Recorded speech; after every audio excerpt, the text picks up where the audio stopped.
Happy birthday. Happy birthday. Happy birthday. Ilan taon na nga? Nakalimutan ko na.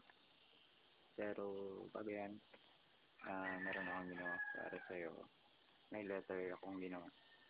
Kasi yun lang. Yung kaya ko gawin pa. Para sa akin.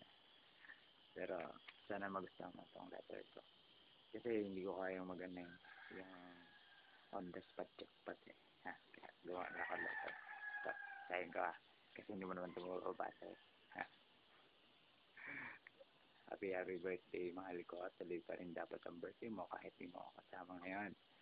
Tsaka dapat maging masaya ka kasi araw mo to. I wish for you na sana maging masayahin ka na kasi ang buhay mo yung naging masalimuot dati. Kasi alam, uh, at lumaki ka ng konti, ibig sabihin niya sa katawan mo kasi super sexy ka na talaga. Palaki ka naman ng konti ng katawan kasi